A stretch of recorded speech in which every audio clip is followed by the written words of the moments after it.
Is Independence Day weekend. On Thursday, our nation celebrated its 248th birthday. If ever I'm in a patriotic mood, it's this week. Despite our checkered history, I am very, very proud to be an American. The United States is responsible for a lot of what is right in our world. That's why millions and millions of people are trying to get in, and virtually no one is trying to get out. And so I begin this year's 4th of July celebration on Thursday, not only appreciating the blessings of living in America, but also thinking about the obligations. The fact that citizenship is a responsibility. Understand, I am a Christian and I am an American. I've met Christians who were Canadians. We have some who are winter members. I have met Christians who are Africans. I have met Christians who are Italians. And as you would expect, those Christians love and support their country. I also love and care about the United States of America. If my allegiance to Jesus ever conflicts with my duty to America, that decision has already been made. I'll follow Jesus. But in the absence of a clear clash, I have a responsibility to both. I am a citizen of heaven, and I am a citizen of earth, and more specifically, the United States of America. In Matthew chapter 22, Jesus made the most remarkable and influential political statement, I think, in all of human history. On that day in the temple, he held up a small silver coin, a Roman denarius, the size of a dime. And engraved on it was the bust of Caesar and the words of Tiberius Caesar, son of the divine Augustus. And as he held up the denarius, he said, "Render therefore to Caesar the things that are Caesar's, and to God the things that are God's." You see, in the ancient world, coins were considered the property of the person whose image was on them. So Jesus rightly said, if this coin belongs to Caesar, his image is on it, give it back to him. But give to God what belongs to God. And what bears the image of God? You and me. We are made in the very image of God. The first chapter in the first book in the Bible tells us. In the beginning, God created Adam and Eve. Male and female were made in his image. So our money belongs to Caesar, but we belong to God. In amazing brevity and conciseness, think of the far-reaching ramifications of Jesus' statement there. He affirms God's sovereignty over government. Caesar may make demands of our money, but God has a claim on the whole of our lives. Caesar rules in this one area of life as it relates to the money that his image is on. But God governs our total existence. And yet, Jesus' statement also affirms that human government does have a place in God's plan. Though God is superior to Caesar, civil government is still valid. There's a dual obligation to both sacred and secular authorities. As Christians, we have a twofold responsibility. Our lives belong to God. We're created in His image. He owns us if we are His children for all eternity. But we have a duty to country. And 25 years after Jesus' groundbreaking statement, in Romans chapter 13, the Apostle Paul is still chewing on its implications as he gives us perhaps the best biblical treatise on God, government, and the individual Christian. Everyone must submit to governing authorities, for all authority comes from God, and those in positions of authority have been placed there by God. So anyone who rebels against authority is rebelling against what God has instituted, and they will be punished. For the authorities do not strike fear in people who are doing right, but in those who are doing wrong. Would you like to live without fear of the authorities? Do what is right, and they will honor you. The authorities are God's servants sent for your good, but if you are doing wrong, of course you should be afraid, for they have the power to punish you. They are God's servants sent for the very purpose of punishing those who do what is wrong. So you must submit to them, not only to avoid punishment, but also to keep a clear conscience. Pay your taxes too, for these same reasons. For government workers need to be paid. They are serving God in what they do. Give to everyone what you owe them. Pay your taxes and government fees to those who collect them, and give respect and honor to those who are in authority. First and foremost, what you grasp out of this passage is that government is God's idea. Over the course of time, God has established 3 institutions, and only 3. Now, I mean the JCs and the Kiwanis and the Rotary and the Toastmasters and even the Football Booster Club may be fine institutions in which folks spend a lot of time and commitment, but none of those organizations are divinely inspired. They are all human inventions. There are only 3 God-established institutions: marriage and the family in Genesis chapter 2. In Acts chapter 2, God birthed the church. And in Genesis chapter 9, God originated human government. When Noah exited the ark, God gave to humanity basic principles over which we should rule ourselves. That's government.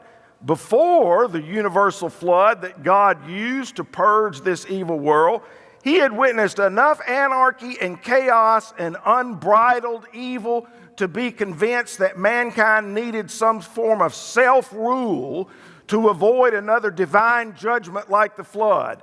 So He instituted human government there in Genesis chapter 9. And then we're told about human government, everyone must submit to it. The term is the Greek term hupotasso, which means to arrange under. As Christians, we are not to buck the powers that be, but to arrange our lives within the parameters that our government allows. In other words, we're to play by the rules. Of course, the miracle that is America is that our governing authorities are not just a man or a group of men, a dictator or a Politburo, but a constitution. A constitutional set of laws that were established to protect not just the rights of those in charge, but to protect everybody's rights. And this, my friends, is what has made America great. Because a constitution that limits the power of people who occupy positions of governing authority. I cannot say that strongly enough. The reason we just celebrated 248 years of independence and freedom, and most countries don't, many are still infants, is because we have a constitution of laws that protect us from just the ones who are governing us. You thought you elected your governing authorities, and in a sense you do. But God is ultimately sovereign. He is behind the scenes, pulling the strings. It's the Almighty who sets up and takes down administrations. That's what this passage says very clearly, and others as well. Last year when we went through Love Your Bible, you saw that over and over and over again through our study in the Old Testament, and then between the Testaments, and then early in the New Testament. How God acted in ways and used even wicked leaders to accomplish His purpose. So God has, at best, allowed the Hitlers and the Stalins to come to power for His reasons. We don't always see them, but God is orchestrating a political stage according to His prophetic scenario in order to accomplish His purposes. He absolutely is. Let me give you a classic example of it, the only one I really have time to get into. Today, we can see how the Jews would have never garnered the world's support to have their own country. Never would have happened. They would have never overcome global prejudice and gained UN approval to return to their homeland and establish the modern state of Israel without having endured the atrocities of the Holocaust. It would not have happened ever. But in the wake of Hitler's heinous crimes, at least for a brief moment, the world extended its sympathies to the Jews. And God certainly holds Hitler responsible for his evil, and He's paying for it right now. But nevertheless, He used Hitler to accomplish His ultimate plans. He took evil and turned it into good. I am trusting that God will do that same thing now as Israel faces the attacks that they did on October 7th, and people who want to literally eliminate them from the river to the sea. That means extinction of an entire race of people. God's behind the scenes. 3 times in Romans chapter 13, Paul refers to the rulers as God's ministers or God's servants. Now, politicians in office tend to forget this fact, but they'll find it out soon enough. They'll find out soon enough they have a boss in heaven. Realize it or not, all public servants report to God. God has appointed presidents and governors and senators and representatives and mayors and commissioners and council people, and we should respect them as His servants or as His ministers, but ultimately their boss is God. Jeremiah, you remember, called a ruthless and wicked Babylonian tyrant, King Nebuchadnezzar, God's servant. Nebuchadnezzar, Jeremiah called God's servant.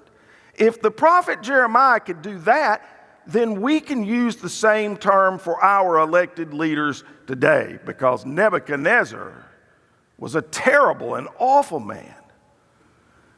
God knows that human government is imperfect. But apparently even a flawed government is better than no government at all. And we need to see the big picture on that. Democracy and even dictatorship are both better than chaos and anarchy. Chaos and anarchy in the first 5 chapters of the book of Genesis led to the worldwide flood and all but 8 people being destroyed. Chaos and anarchy led to the deepest, darkest time in all of Israel's history. In those days, Judges says, Israel had no king and everybody just did whatever seemed right in their own eyes. Anarchy. And those are the worst forms of government. Hey, do you recall who was on the throne when Paul wrote this letter to the Romans in these verses that we've read about God and government today at Romans 13? Who was on the throne? Nero. Yep. I can't imagine any leader that has ever lived that was any worse than Nero. I'd vote for anybody. I might even vote for Nick Saban before I'd vote for Nero. I mean, literally, he'd be the last person. If you know history, you know that Nero was a nut. He set himself up as a god. He killed his wife and son to consolidate his power. He threw Christians to the lions and burned them at the stake to light his parties. He set fire to the city of Rome just to watch it burn. If you think the guys in Washington today are just fiddling around, Nero fiddled literally while Rome burned. He was a madman. Yet, even though Nero was in power at the time, Paul wrote these words to the church at Rome to submit themselves to the civil authorities because they had been appointed by God. Listen to me very carefully. We are blessed, extraordinarily blessed, to live under a constitutional and democratic republic. That's what we are. We are a constitutional and democratic republic. But that requires citizen participation. It does. It absolutely requires that. That's why a Christian in America has a divine calling to be politically involved, to vote, to perhaps run for office or serve in our military, or voice your positions, or contact your representatives, or sign petitions, or pray for our officials. For a government of the people, by the people, and for the people to work, its people must be involved. Now, does this mean we should allow politics to hijack the mission of the church? Absolutely not. I've been here 40 years. Nobody in this church has ever heard me endorse any politician, any economic plan, anything other than what is a biblically moral decision like abortion or same-sex marriage or gender transition. You will not, those are biblical discussions, not political discussions. But other than that, you will never hear me preach specific politics. And I'm worried about some churches that have allowed politics to hijack their mission. The church's primary focus is to dispense grace and preach the gospel of Jesus Christ. We are a heavenly entity with a spiritual agenda. We should stay focused on fishing for men, not cleaning the pond. That's exactly what the early Christians did. The early Christians weren't trying to clean all the pond up around Rome. They were concerned with saving the eternal souls of people so they could be in heaven. So the church should teach its members that part of Christian discipleship is to be a good citizen and bring Christian values to place in the public square. It was Edmund Burke who wisely said, "The only thing necessary for the triumph of evil is for enough good men to do nothing." Christians cannot allow themselves to be canceled by those who oppose us. We must use our right to speak out. Jesus intends for his followers to influence the culture as salt seasons the food and as light repels the darkness. That's what he told us to be. Now, according to our text, government's function is twofold: punish the criminal and protect the community. Or say it another way, the government's goal is to resist evil and reward good. The authorities are God's servants sent for your good, but if you're doing wrong, of course you should be afraid. For they have the power to punish you. They're God's servants sent for the very purpose of punishing those who do wrong. Here we learn that God has given government and its enforcers the right to bear arms. In ancient Rome, the governors actually wore swords on their side, and the sword was a symbol of their authority to punish even by death, if necessary. It's interesting that in Genesis chapter 9, when God establishes human government, the one explicit responsibility mentioned is the administration of capital punishment. If anyone takes a human life, that person's life will also be taken by human hands. And then he tells us the reason. For God made human beings in his own image. Remember, humans are made in the image of God, so to destroy another person's life, to kill them, is to mar God's image, and in God's eyes, it's a penalty deserving of death. Listen to me very carefully. Listen to me very carefully. This is why just war is often a necessity in a fallen and sinful world. When evil people plot genocide, as we have seen happen in the last 9 months, when evil people oppress or kill or hold hostage innocent people, they need to be stopped, even if killing them is what you have to do to stop them. Pacifism is not only a bad idea, it is theologically heretical. Pacifism assumes that all men are good at heart, that if left on their own, they'll always do what is right. But that is not biblical. The Bible teaches that humans are sinners by nature, and if unopposed, we will always act in a sinful way. So must submit to them, not only to avoid punishment, but also to keep a clear conscience. Notice the fear of punishment isn't the only reason we should obey the authorities. We should comply out of respect for their position. When I leave this building several times a week and drive to my home, which is about a half a mile south from here, I drive by, that would be west, I drive by Potterworth Elementary School and Dunbar Middle School, and I drive through a school zone.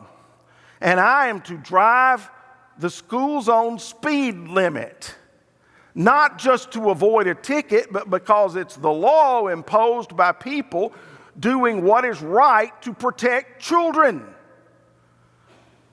That's why. Here's Paul's point. Christians of all people should demonstrate respect for authority. For how in the world will the world recognize and respect God's law, an authority they can't see, if Christians don't recognize and respect the authority and law that they can be seen? That's an impossible question to answer. God set up government to keep civilization civil. And Christians need to obey, and here comes the most unpopular part of the day of what for many people has been much unpopularity. Pay your taxes too. For these same reasons, for government workers need to be paid. They're serving God in what they do. Give to everyone what you owe them. Pay your taxes and government fees to those who collect them, and give respect and honor to those who are in authority. The Greek word taxes refers to an annual tax, similar to our income tax or real estate tax. And the word translated government fees refers to taxes on goods like a sales tax or a random tax. And Paul says, pay them both. And then he drops a bombshell. Not only are these government workers to be paid, but they are God's servants. They are God's servants. You ever think of you ever been audited by the IRS and thought of that guy as God's servant? Well, then you've learned something today, hadn't you? You didn't like it, but you learned it. Reminds me of the fellow who walked into the IRS office and just sat down. He just sat there and had been sitting there about an hour or two, and the receptionist asked if she could be of any help. And he said, no, I just want to see the people that I've been working for all these years. Government serves a vital function, ordering society, protecting the population. For it to function, it has to be funded. And that's why God said, pay your taxes. Hey, there's no way around this. And trust me, I've looked. I've looked for every loophole. I've looked as a Christian. I've looked with a Christian accountant for any way to get around it. But the Bible teaches, and the early church practiced, the payment of taxes. And I'm sure that what is running through some of your minds right now is a question I've asked myself a million times. Well, what if the government spends our tax money foolishly? Or what if the government spends our tax money immorally? Are we still supposed to pay the taxes? And the answer is an adamant yes. Do you think in the context of this passage, do you think for one moment that all the taxes paid for Nero were used to open Christian schools in Rome? Do you think for one moment that all the taxes paid to Nero were used to open old folks' homes in Rome? A portion of Rome's tax base was spent on wild orgies for Nero and his people, and a larger portion even was spent on pagan idolatry, circuses and carnivals. Yet Paul paid them anyway. Here's how I view this. I sign my 1040 form every year, seal the envelope, drop it in the mailbox, and from then on, God holds the politicians responsible for how the money gets spent. I've done my duty. My God-given responsibility is to pay my taxes. It's over. God now holds the government responsible for how the money gets spent. It's interesting, but taxes in the Roman Empire were way, way more exorbitant than what Americans pay today. Yet the early Christians paid every single dime required. Tertullian, our best historian from the early 2nd century in the church, made this observation. What the Romans lost by the Christians refusing to bestow gifts on their pagan temples, they gained by the Christians' conscientious payment of taxes. Government is ordained by God and funded by us. The Internal Revenue Service may never audit you. I hope they don't. But every day we are being audited by God. I've heard the IRS has what they call a conscience fund, where they deposit anonymous payments made for people who feel guilty for cheating on their taxes, so they've sent in some money anonymously. And there was one that's absolutely a true story about a guy who sent into the conscience fund a letter. It said, "Dear sir, my conscience has been bothering me, so I've enclosed $175, which I owe in back taxes." And at the bottom of the letter, there was a P.S., and he said, "And if my conscience is still bothering me, I'll send in the rest." Hey, I've discovered a guilty conscience makes for a terrible roommate. A little extra piece of the pie is just not worth my peace of mind. It's also been said, a clean conscience makes for a soft pillow. And taxes are the other reasons we should all vote. To pay taxes and not vote, listen to me, to pay taxes and not vote is like buying groceries you don't eat, or buying tickets to a game you don't attend. Taxes are the dues you pay so you can cast a ballot for whatever your conscience and values support.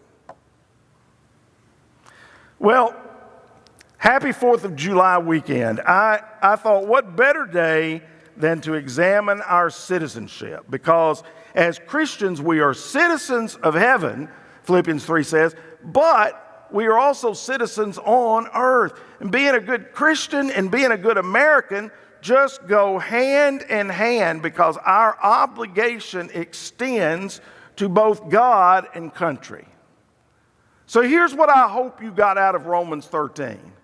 Vote, obey the laws, respect the authorities, pay your taxes, pray for God's servants, especially those American GIs that are stuck in very difficult spots overseas right now trying to defend our First Amendment rights to gather here and to worship and to free assembly and freedom of speech. May God bless you and America too.